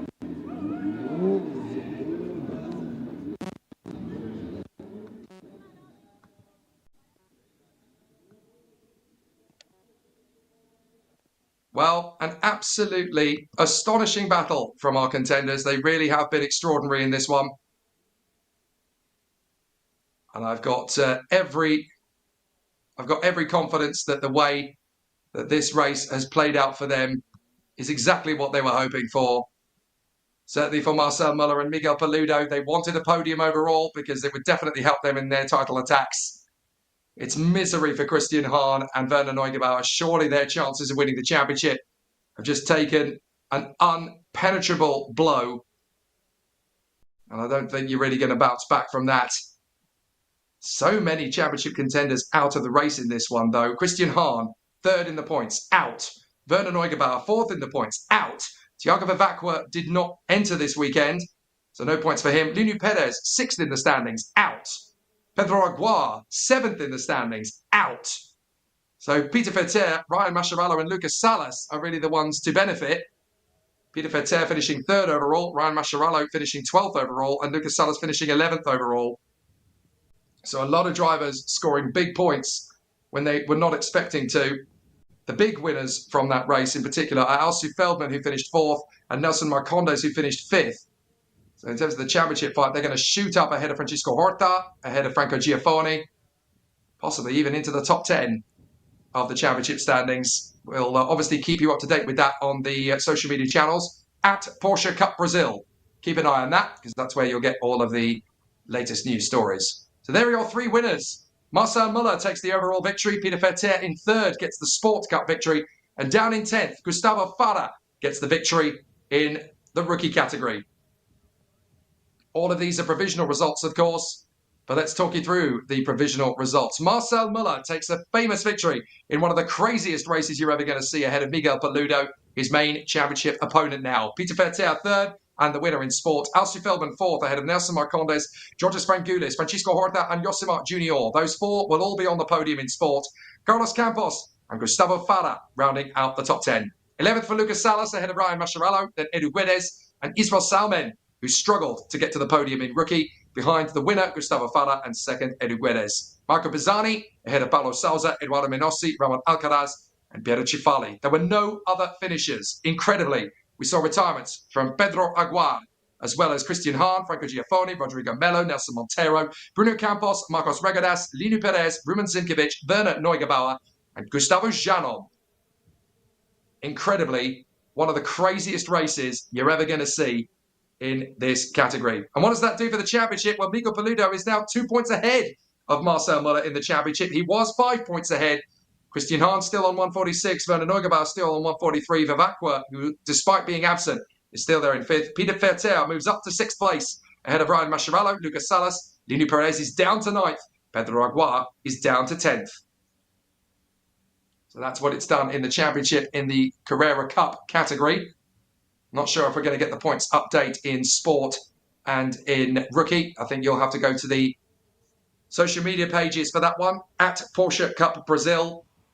But we're going to get our top 5 in all 3 categories to the podium, and then we're going to go straight into the action for the Sprint Challenge Brazil. And if the Porsche Carrera Cup race is going to be crazy, I don't expect the Sprint Challenge to be any less so. We always tend to see our more insane moments in Sprint Challenge. So if Carrera Cup is going to be that insane, then goodness me, starting from the back row of the grid, I think Antonella Bassani fancies her chances of the win in this one. So here's the top 5 overall. And we're going to see Nelson Marcondes in the 5th position, Alcy Feldman in P4, 3rd for Peter Ferter, 2nd for Miguel Paludo, and 1st is Marcel Muller. So this is the overall podium, of course, a fabulous opportunity. Look how delighted Nelson Marcondes is with the P5 trophy. There are 5 drivers on the podium in Porsche Carrera Cup Brazil, as opposed to the regular 3. Alcy Feldman lifts the trophy for 4th place. Peter Ferter lifts the trophy for 3rd. Miguel Paludo, just 2 points ahead in the championship now, in the lead ahead of the race winner, Marcel Muller. The championship fight is on between our 2 leaders, who are 1st and 2nd in this race. 3 races to go in sprint this year, and it's definitely going to be an exciting battle for them. Not quite sure what happened there to Marcel Muller. Fell off the podium. Manages to pick it up again. But obviously he wants to run away very quickly. He doesn't want to get involved in the spray of this incident. He doesn't want to wash his overalls before tomorrow. So they get busy with the fizzy on the podium here at Interlagos. But Marcel Muller comes away with a fantastic result and a very important victory to tighten the championship between himself and Miguel Paludo to just a couple of points. 3 races to go in sprint. They pulled well clear of Christian Hahn and Werner Neugebauer, who do not score after their earlier incidents. So now it is very much a duel for the championship between Miguel Paludo and Marcel Muller. And with 3 races to go in the championship in sprint, all of them taking place here at the Interlagos circuit, 1 tomorrow, and then 2 over the course of the Sao Paulo Grand Prix weekend for Formula 1 in November. There's all to play for. Excellent run for Marcel Muller, and a very deserving victory indeed. Now we're going to get the top 5 drivers on the podium in the sport category. In 5th position, that is going to be Yosemar Junior. In 4th, that is going to be Francisco Horta. In 3rd, that's going to be Georgios Frangoulis. In 2nd, that's going to be that man again, Nelson Marcondes. And on the top step, it's going to be Peter Ferter. So Yosemar Junior takes the trophy in P5. The Senna colours on his car. Very resplendent. The Gambler, Francisco Horta, 4th position to the left of your screen. 3rd place for Georgios Frangoulis. He raises his trophy. 2nd for Nelson Marcondes. He's happy with that one. That's a big points haul for him in the category. But Peter Ferter takes another victory in the Carrera Sport category. And that's important for his championship aspirations. I think that's put him ahead of Lino Perez now in the Sport Cup category point standings. 3 races to go for Peter Ferter, now in the lead in sport. So a very important race victory here at Interlagos for him. And it obviously keeps the bandwagon rolling and keeps the battle favourable going into the 2nd race tomorrow. Peter Ferter taking back the championship lead in sport. Very good reactions off the start. Didn't get caught up in the melee at the first turn. Moved up from outside the top 10 after a poor qualifying. Dodged the mayhem and came through that first turn in 4th position. Then when the incident kicked off between Christian Hahn and Pedro Aguar, he kept himself honest for 2nd position, eventually letting Miguel Paludo go. But that was playing the percentages very much from his side. Didn't need to worry about Paludo going through. He's focusing on his own championship aspirations in the sport category. But a really solid and very impressive drive from Peter Ferter. Pulled off some of the moves of the race, particularly that overtake on Pedro Aguar on the restart. Very impressive indeed for him to get in the 2nd. Now we got the rookie podium. 5 drivers there in the rookie positions. The first trophy going up in the air, that's for Paulo Sousa on the far side in P5. In P4, on the left, that is Marco Pizzardi. He'll be very happy indeed with that. A rare trophy for him this year. Israel Salmen, third position. That's very significant because it closes into the championship leader, Gustavo Janon, who didn't finish. Edu Guedes, second place. He'll be happy. But the winner in rookie, and it's a rare win, Gustavo Farah takes a very deserving victory in the rookie category, staying out of trouble and getting the job done. Excellent racecraft from him here at Interlagos, and he gets to celebrate with all the rookies on the podium. Great work from Gustavo Farah. That's a very important victory for him. It puts him back into a bit more of a stronger position for the final 3 races of the year. But certainly from his point of view, a victory in a race as crazy as this one is a very deserving victory indeed. Held all the pressure from the man behind him there, Edu Guedes, in the number 9. So the rainbow colours of Gustavo Farah comes through for a very important rookie win. And in the championship, with Gustavo Janon not scoring, and third position in that race, Israel Salmen, that definitely gives us an exciting title battle. As you can see, the sky's got darker, and we're getting ready for the Sprint Challenge Brazil. The drivers are behind the safety car on their second formation lap. So let's talk through the grid very quickly. Miguel Mariotti going for the championship lead on pole position, with Seba Malucelli second on the grid, contender in the sport category. Caio Castro and Gerson Campos on the second row of the grid. Sarah Gleiter and Andre Rosario on row 3 of the grid. Then it is Caio Chavez beside Claudio Shimao on the 4th row. Rounding out the top 10, behind the 2 rookies, it is Celio Brasil and Matias Roque. Can Brasil catch up to Bassani and Mariotti in the title fight? Then we've got Luis Souza alongside Christian Moore, who's taken a 10-place grid penalty going into this one. Should have started second. Then it's Elsie Feldman-Nito in the Lightning McQueen colours alongside Giuliano Bertuccelli in the Giants car. Claudio Reina, number 9, alongside Shang-Ho Kim in the Duke's car. Then it is Lucas Locatelli in the Harker 177, the XP Racing Machine of Eric Santos, starting 18th. Then we have Vanyo Pontes alongside Fabricio Chimioes, 20th on the grid for him. But on the back row of the grid, 2 drivers that didn't get any competitive times in qualifying. Championship leader overall, Antonello Bassani, 21st on the grid, alongside sport contender Leonardo Herman. So what can Antonello Bassani do from the back row of the grid? Seeing how Miguel Paludo charged his way through, it's going to be a tough one. Elsie Feldman-Nito in the Lightning McQueen car. Got a new livery for the second half of this season, and also got new overalls as well. And the car colours that he was running in are actually taking up the residence in 3rd on the grid. Caio Castro in the red and white vintage McLaren colours, made famous by Emerson Fittipaldi on both sides of the pond, both in Formula 1 and at Indianapolis. And of course by Ayrton Senna da Silva, who carried those colours in Formula 1 from 1988 to 1993, winning the Grand Prix on this very circuit in those colours. So there's a lot of Senna tributes in this paddock, as I mentioned before, and it doesn't take a genius to spot most of them. So in the green and black machine to the right of your screen, the number 21, Miguel Mariotti, pole position alongside the 100, the 100% car of Seba Malucelli. The pole in Pro alongside the pole in Sport. We've seen so much chaos and drama already. What are we going to see from this race? Especially now that it's looking like there's some rain in the air for the start of this one. It's going to be greasy, it's going to be tricky, and it's going to be a very exciting Porsche Sprint Challenge Brazil race. Mariotti Malucelli to the first corner, it's go! We're on the starter's orders. Let's race it into Interlagos. It's a good start from Caio Castro. It's a great start too from Gerson Campos. It's going to be 4 wide, and through comes Caio Castro. Castro takes the lead. Brilliant start from Castro. He's managed to beat both men off the front row. So Mariotti and Malucelli are under problems, and Gerson Campos has got through past both of them to get into 2nd position. And that's a hard charging move through from Andre Rosario, I think, as well.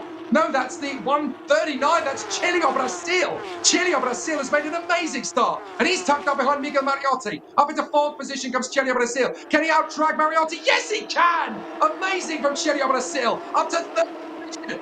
What a start from Celio.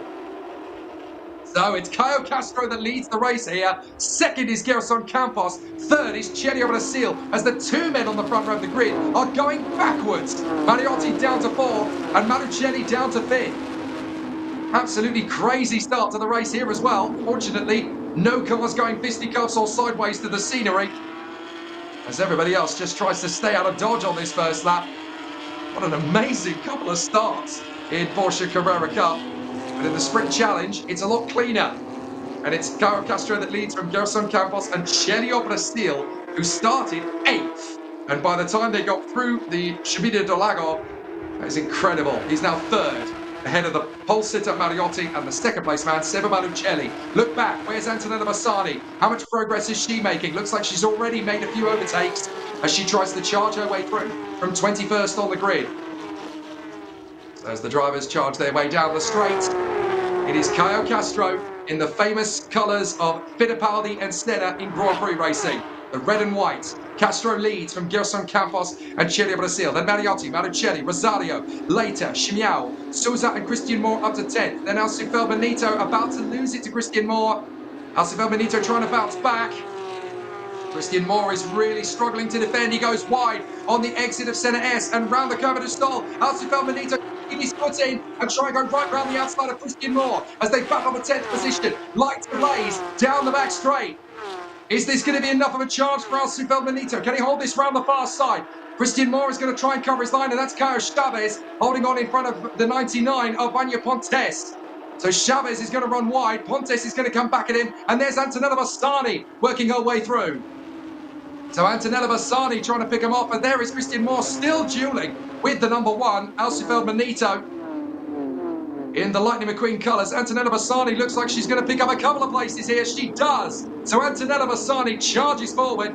And that's another couple of places made up there. Past Giuliano Bertuccelli and I think past Caio Chavez as well. Meanwhile, Gerson Campos has caught up to Caio Castro in the lead of this race. And we got the top 3 at each other's throats. Castro, Campos, Brasil. And this is very much going to be close indeed between the top 3 now. Miguel Mariotti just needs to keep his wits about him in 4th position. He may be able to get the lead back again as they twitch their way out of Jinsao and up the hill. Subida dos Porsches. Race director seems happy with the start. No major concerns. What an exciting battle this is already turning into as Gerson Campos now lines up a chance for the lead on Caio Castro. 21.5 minutes to go. 2 laps done. And this is all going to be about stretching the advantage. Castro covers his line ahead of Gerson Campos. Brasil has still got Mariotti for company. Mariotti setting the front of the race for that lap around. Really getting himself unsettled initially, but now working his way forward. Meanwhile, championship leader Antonella Bassani is carving through the field. She's up to 13th already. So in 2 laps, she's gone from 21st to 13th place. Excellent work from Bassani. Caio Castro is the leader though. Gerson Campos second. Chelio Brasil in 3rd. Then Mariotti, Marucelli, Rosario, later Chimiao, Souza, Moore, Felbenito, Chavez and Bassani. Big battles coming. Gerson Campos is not going to be settling for 2nd position anytime soon. Trying to go the long way round on the run to Pinheirinho. Dives in, almost goes into the back of Caio Castro's car. Manages to catch it before he runs off, and he catches so much of the curb. I thought for a moment there he was going onto the grass, but Gerson Campos saves it. That's going to give a little bit of an invitation to Chelio Brasil. Let's have another look at it, round the far side, and look how close he came to going up the back of Caio Castro. Oh, so nearly torpedoes him out of the face. Just about got away with that one. Castro still leading from Campos. So Caio Castro is your leader. Gerson Campos second. Chelio Brasil in 3rd. 4th place Miguel Mariotti. And they are 1, 2, 3 and 4 very close together as they come through. 20 minutes to go. Lights ablaze. It's got very dark here. It looks as though rain is imminent here at Interlagos. So I would not at all be surprised if we get a little bit of a rain shower during this race. The clouds are gathering over Interlagos. They drop out of Senna S and through the Curva do Sol. We're going to go along the Reto Oposta. And who's going to make the overtake first? Can Campos get Castro before Brasil gets Campos? Or will Mariotti just stay hungry there in 4th place and pick up the pieces down to the braking zone for the Descida do Lago? The 2 corners in the left-hander. Castro still holds the line and the lead of the race. Campos, Brasil, Mariotti giving chase to the leader Caio Castro. The famous Ayrton Senna McLaren racing colours that he adorned from 1988 to the end of 1993. The same colours adopted by Emerson Fittipaldi, both in Formula 1 for McLaren and in IndyCar for Penske. A colour scheme with great Brazilian tradition and heritage. Caio Castro hanging on to it. in front of Gerson Campos. Gelio Brasil trying to stay with them. Miguel Mariotti getting his act together again in 4th place. Oh, so close again for Gerson Campos.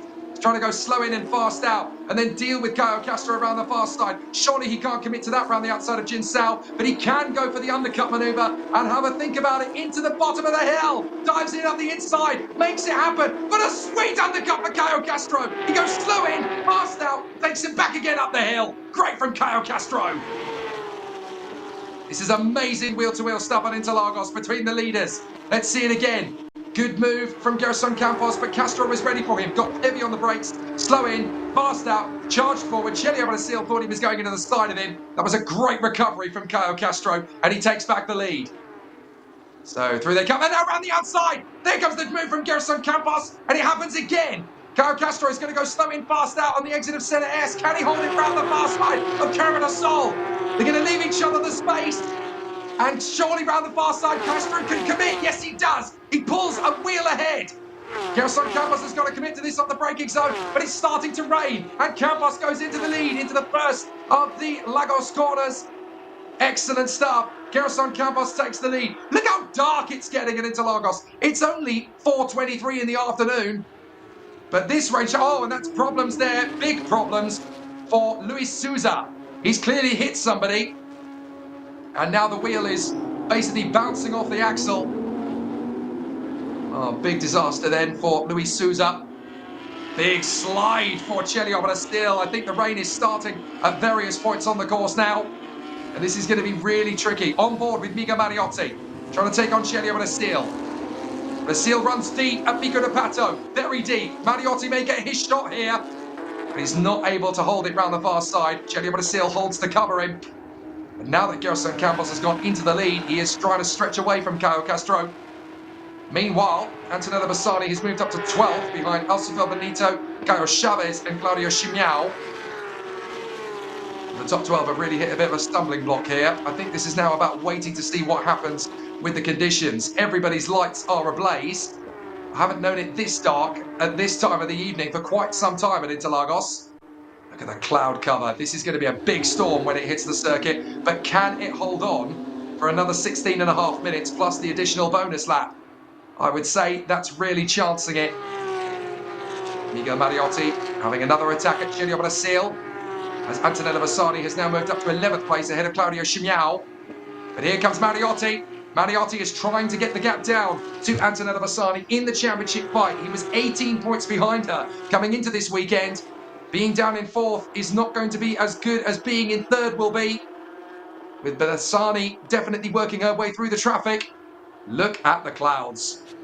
This isn't just going to be a rain shower. This is going to be half of the Pacific Ocean. Half of the Atlantic Ocean as well. Falling on the circuit here. Through they come. Campos, Castro, Brasil and Mariotti. Stefano Paluccelli's not far away in 5th position. He's not out of this yet. 6th place for Andre Rosario, hanging on in front of Sadek Leiter. Christian Moore is now 8th, ahead of Alcifel Benito, who is the leader in the rookie category. Then Caio Chavez, who is ahead of Antonello Bassani, up to 11th from 21st. And then Claudio Chimiao, looking good for 3rd in rookie. Now, oh, and that's an off from Malucelli. Malucelli getting it wrong. Well, that's a big disaster for Seba Malucelli. Now, no, sorry, that wasn't Malucelli, my apologies. Well, a big crash there, that's the 84, that's Fabricio Chimoes, and I think he's had an incident with Eric Santos. So Fabricio Chimoes has had a big shunt. Let's have another look at it. Oh, a big impact. Now, was that an impact with the wall, or was that with another car? I think that was with the wall, you know. And look at the rain coming down now. It's getting very tricky, very dicey. Gelio Brasil's going to run wide here to Caio Castro. So Caio Castro has clearly gone off somewhere. So too has Gelio Brasil. And they've dropped a long way back. Safety car, yellow flags. Approaching the scene, safety car, safety car. As the rain comes down here at Interlagos. I did think it wasn't going to be long. So Gerson Campos now leads under safety car. We've had one big shunt, and that was Fabricio Chimiao. Luis Souza was already out of the race with crash damage coming in. So now we get the chance to take a breather and see what happens next. Because with 14 minutes to go, and the sky's getting very dark, and the rain's starting to come down here at Interlagos, it's going to be very tricky to decide what happens next. So we look at the situation here at this part of the course, and you can see the rain falling. Well, this is a potentially horrendous situation. Look at it. Look at the rain as the safety car has missed the cars coming out. So they're going to have to go around the lap to catch up to it. Now, let's see if we can get another angle of something. This is Manito going up the inside of Luis Souza. Now this is where we're going to see what happened to Souza. Bang! Crash there, crash again. That's how Luis Souza's car got damaged. Now, Manito, who is currently for the rookie victory, that could potentially be a penalty for Manito, and that could cost him any chance of getting the race victory. The sky is so dark, the rain is coming down so hard that we can barely see the cars going around now. But it is Gerson Campos who leads the race in front of Caio Castro. And look, teams are preparing wet tyres. Now, of course, they can come into the pits and change wet tyres if they wish, but it's going to take a long time to do that. So a few of the people are now going to be questioning, well, do we have to do it? Because it's going to get very wet very quickly. There might be a few teams that decide, you know what, we're going to try and make up our progress that way. Look at that. You can't see a thing on board with Manito. It almost looks like it's going to be an endurance race at night here now. And look at the rain coming down. I have never seen it that dark. Looks almost apocalyptic here at Interlagos. Let's look back at the highlights so far, though, while we've got an opportunity behind the safety car. Good start initially from the front row men, but it was just so much better from Caio Castro, who just decided to chance it. Split Mariotti and Malucelli up the middle. Watch Gerson Campos around the outside as well, into second place. Deals with Mariotti very succinctly. Quite aggressive, but gets the job done. As everybody else stays out of trouble on the opening lap. Malucelli slots in behind the fast-starting Brasil. Watch Brasil. Look, he's managed to get a very perfect run. You're allowed to overtake before the line as long as the lights are out. So Brasil, nothing wrong with that start at all. And he split it up the middle. Now watch as he gets impeded and then goes right round the outside of Malucelli on the exit of the Center S. That's how he gets through up to the Curva do Sol. Let's ride on board with Manito to the start. So Lightning McQueen is going to get squeezed here, but he finds the gap on Luis Souza. And he got very busy on that start. He had to run wide and Souza got him back again. And so too, round the far side, did the 21 of Miguel Mariotti. In fact, I think that might actually have been someone else getting the moves there. But watch Brasil around the far side of Miguel Mariotti. This was brave to get the move for third position. Very well done for Brasil. Gerson Campos very nearly throwing away the chance at the lead. He was gaining ground on Caio Castro all the way, but he just needed to calm himself down. This was very close as he went round the far side on the run to Pinheirinho. So nearly took out Caio Castro there. Had to slam on the brakes to bail out of the move before all hell broke loose. But then he pulled off a decent move here on Caio Castro, but Castro was ready for him. On the right side is what the circuit looks like now. That's how wet it is. Makes the move on Castro. Castro was ready for him, went slow into the corner and fast out. Watch on the left side of your screen. Castro is ready for the move, lets it happen, goes slow in and fast out, takes Gerson Campos back again. Very nicely handled. But when they went to the first corner, Campos was all ready for him again. Got the move done into Center S, held him through the Curva do Sol, and was able to take the lead despite a big pressure cooker comeback from Caio Castro. It was through the Chida de Lagos corners, the next two left-handers. Campos had the inside line, was not prepared to let Caio Castro come back at him, and took the lead. Nicely done from Gerson Campos. He's now the race leader. And of course, we're watching this replay as well, because this is Manito on Luis Souza. Now, if the officials judge that this man that we are on board with caused this incident that put Luis Souza out of the race, then I think Manito is going to get a penalty and he's not going to be winning in rookie. Look at it now. My goodness. Look at the storm that has come through Interlagos. This is Formula 1 in 1993 all over again. A monstrous rain shower here at Interlagos. And essentially now we're behind the safety car at exactly the right time, because we did have a big accident that brought out the safety car. That was Fabricio Chimoes. That has now effectively been cleared up. But we could have had a lot more than that with the rain coming down as it is now. what's really going to be the biggest problem, of course, is that they're all on dry tyres. Miguel Mariotti, 4th position behind Celio Brasil. Oh, look at it. Goodness me, down the Reto Apposta. And interestingly, Alcifel Benito's lights are not on. Are they even working? Well, there's some safety concerns here to talk about now. I've never seen the rain that heavy at Interlagos this decade. I've seen it heavy before, but this is a proper monsoon shower now. I think the closest that I've seen to this was probably either 2012, 2008, or probably 2003 is probably closest. But with that skyline as well, it's pretty ferocious out there. So Gerson Campos, Caio Castro, and Celio Brasil, top 3. 4th is Miguel Mariotti. 5th is Seba Malucelli. 6th is now Sadiq Leiter ahead of Christian Moore and Andre Rosario. Then Caio Chavez, Alcifel Benito. There is the championship leader, Antonella Bassani. 11th position now for her. Claudio Chimiao is 12th. Then Giuliano Bertuccelli, Leonardo Chiaman in 14th. Vanya Pontes, and then Matias Roque. From Lucas Locatelli, Claudio Reina, Sang Kim, and Eric Santos. And then the 2 retirements, Fabricio Chimioes, who is the reason for this safety car, and Luis Souza, who got into a tangle with Alcifel Benito and brought it into the pits, or tried to bring it into the pits, I should say, to retire the car. But look at the rain now swamping over the Autódromo Jose Carlos Pache here at Interlagos. We've got 7.5 minutes to go. And if I'm a race official, I'm not sending 20 cars, 20 Porsches, back into a race start, even if they have cleared it up, on these tyres. They've all got to come in for wet tyres now, surely. But that is not up to me. I'm not race control.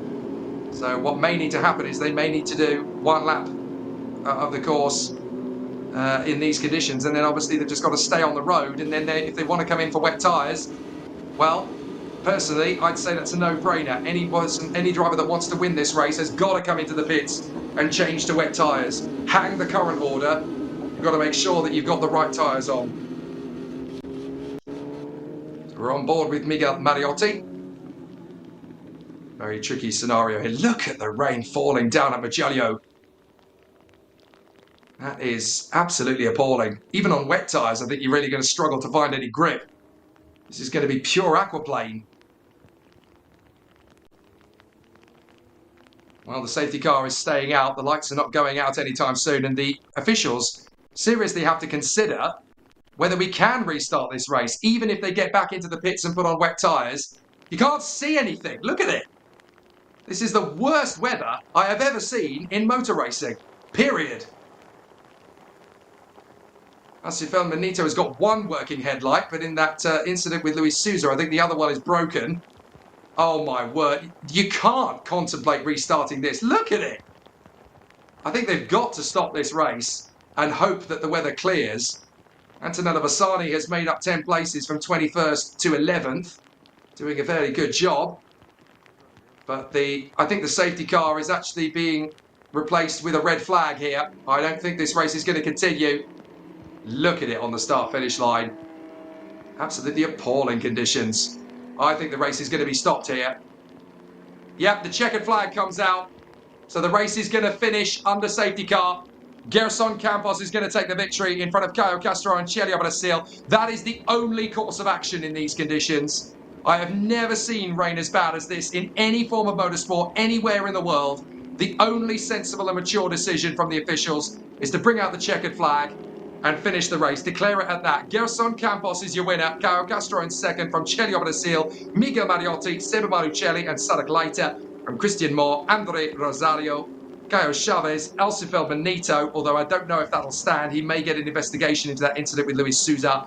11th for Antonella Bassani, then Claudio Chimiao, Giuliano Bertuccelli, Leonardo Chiaman, Vanya Pontes, Matias Roque, Lucas Locatelli, Claudio Reina, Sang Kim, and Eric Santos. Fabricio Chimioes and Luis Souza are the only retirements. But look at that. There's no way you can hold a motor race in that. You couldn't even hold a powerboat race in that. My, oh my. I have never seen the rain that bad before on any race circuit anywhere in the world. Oof. Just look at it down the Reto Apposta. Well, this is definitely one of the worst rain showers I've ever seen in motorsport. And I've been watching motorsport pretty much every day since 1992.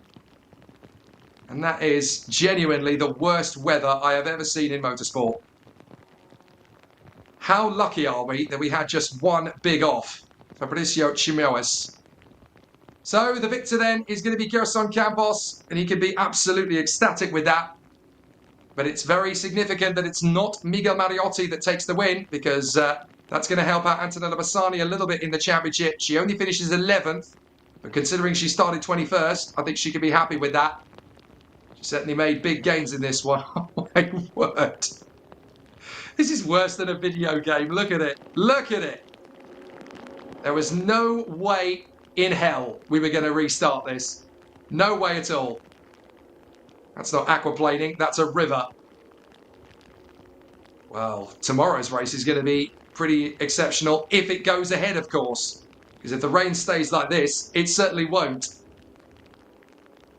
But I think pretty much all of the drivers and teams... Look at Alsu Feldman. Just trying to see what's going on. I can't see anything. My windscreen is misting up. The sky is dark. There's so much rain. I can barely see the red light of the car in front. I can't see a thing. Yeah, if I'm any of those drivers, I'm actually quite relieved to see the checkered flag. There's a wet race. And then there's basically a tin bath on wheels. Because that's what we're having.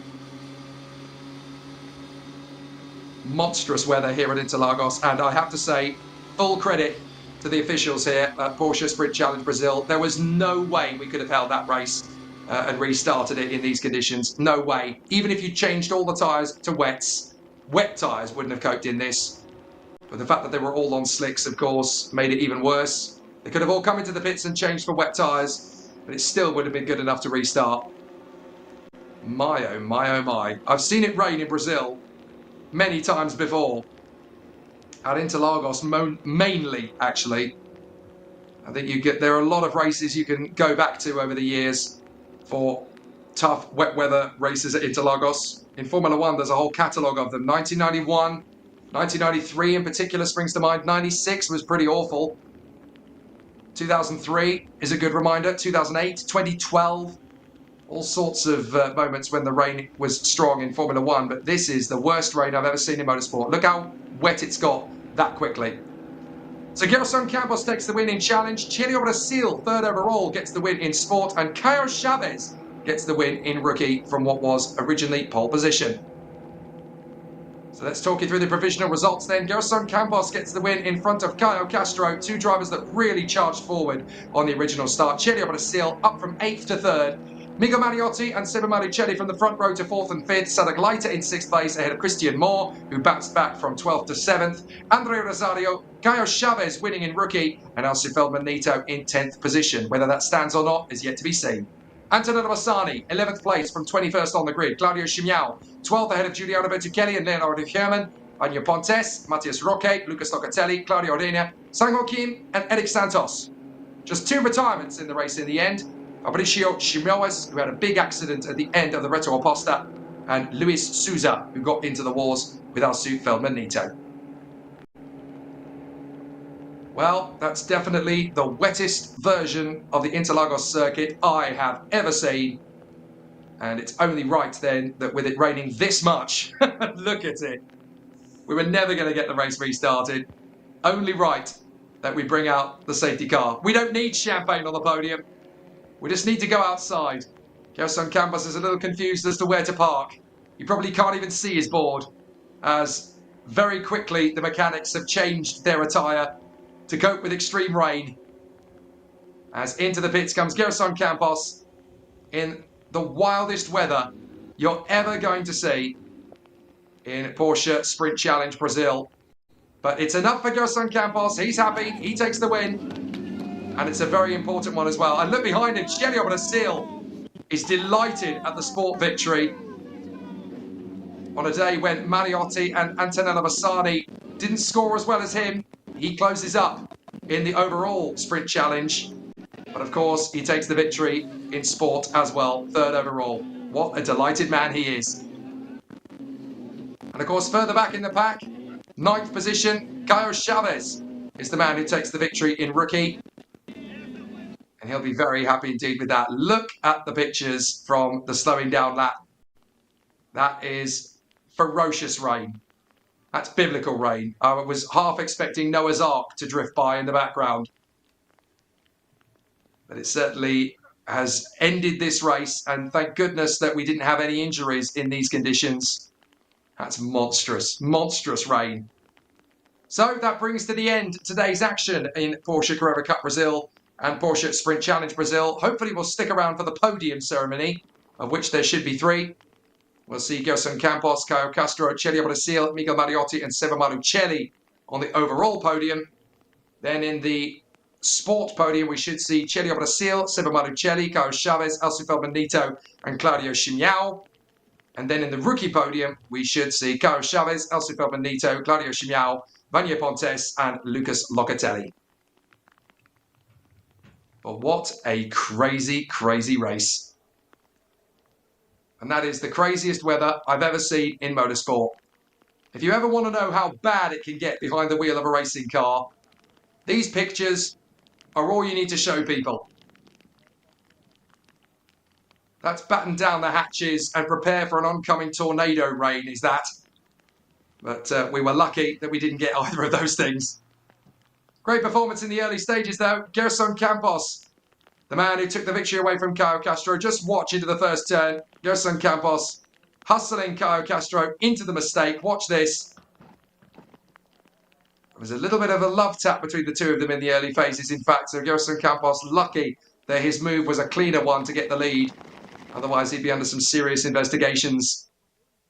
But there could still be a few changes to the order based on some of the incidents we saw in that one. So do not expect this to be the finished article in terms of the final result. There could be a few more drivers to discuss their finishing positions at least.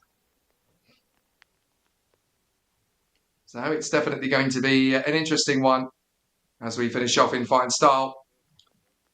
8 rookies, 7 sport and 7 sprint challenge drivers have given us a very entertaining one while the rain stayed away.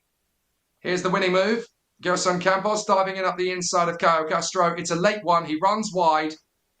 You can see the day glow orange of the brakes. He manages to get around the outside to then defend from Castro.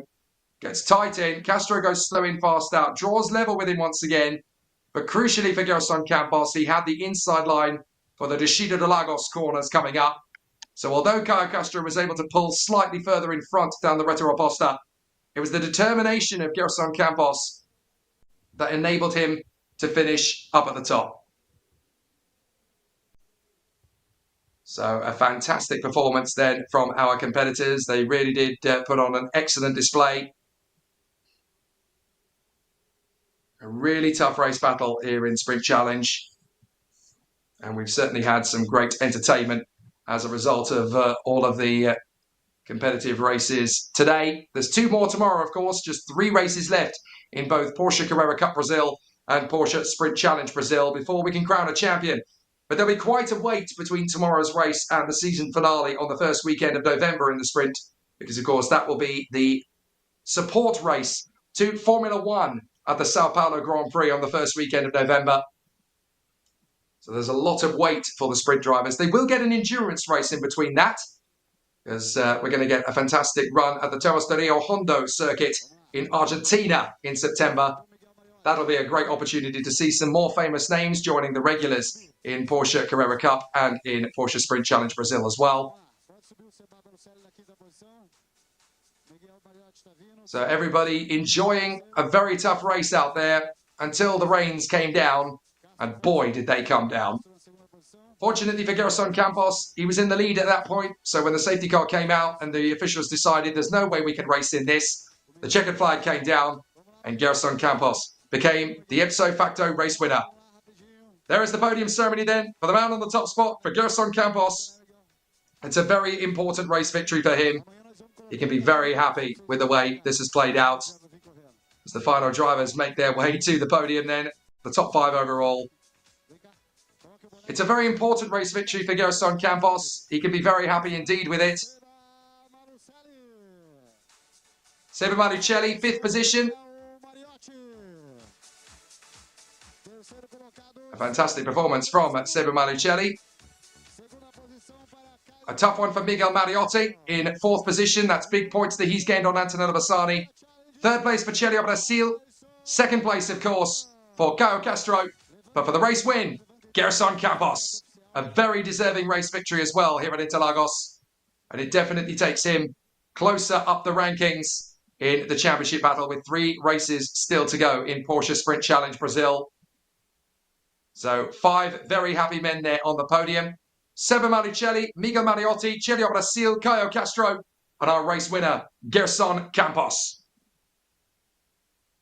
I'm not sure why they needed champagne bottles. They're already absolutely drenched just by getting out of the cars. But a fabulous display from our drivers. Now they're going to debrief for the next couple of hours and enjoy the social side of the Porsche Brazil paddock. The reason the drivers racing this is not just for the glory, but it's also for the community spirit of racing. But Gerson Campos can be very happy indeed with the way this has played out.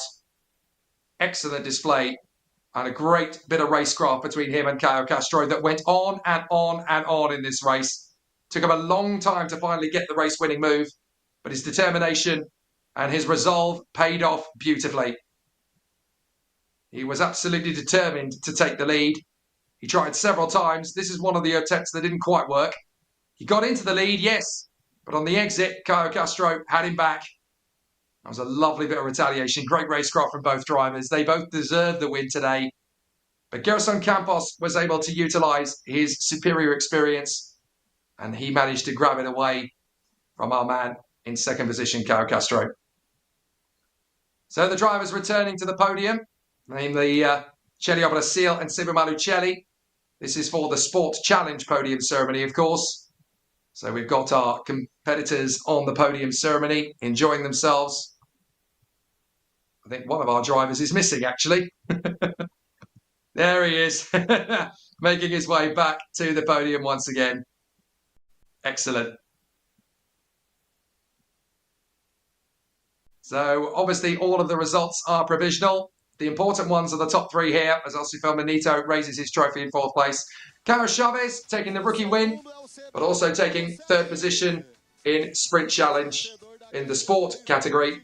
Seba Malucelli 2nd in Sport, but the winner in Sport is Celio Brasil.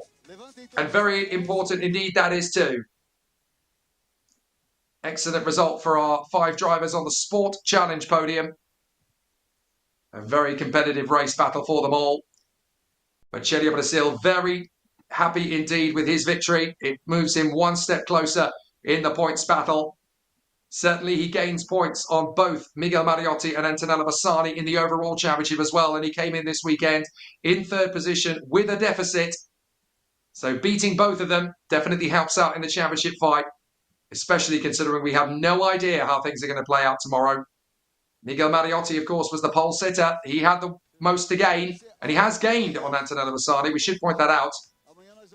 But it has been a day where Celio Brasil can be the happiest of all in sport. Great victory. Pode subir, 5ª posição, Lucas Locatelli, categoria rookie. Em 4º, Wagner Pontes, pode subir. Em 3º, volta para a 3ª posição, Cláudio Simão. Vai para lá, garoto. So 5 drivers are making their way to the podium. What a way to grow to the podium for Alcifel Benito. Amazing.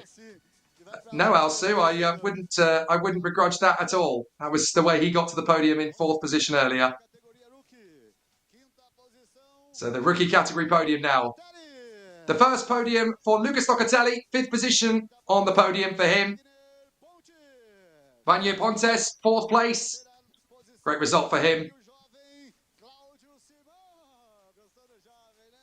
Claudio Chimiao taking 3rd position, as well as 5th place in Sport Challenge, of course. Alcifel Manito in 2nd place in the rookie category. But the winner in rookie, Caio Chavez. A really impressive season continues for him in the rookie category. He can be very happy indeed with that. And so we have Locatelli, Pontes, Chimiao, Alcifel Manito, and on the top step of the podium in rookie, Caio Chavez. Crazy race here at Interlagos in both Porsche Carrera Cup Brazil and Sprint Challenge Brazil. Now there are just 3 races left in the championship fight. One of those is tomorrow, where we hope the weather conditions are going to be a lot better than today's final race has turned out to be. But there are some big challenges ahead, some big battles as we get closer to crowning our 6 champions in the Porsche Brazil paddock in the sprint category of races. 3 rounds left of the championship, and the next of those is tomorrow. There's more great racing on the horizon here at Interlagos. Hopefully the weather will be on our side. It certainly wasn't at the end of race 2 today in the Porsche Sprint Challenge Brazil. The safety car taking the mud bath across the line. That just gives you an idea of how much Elsie Feldman could see when he came through.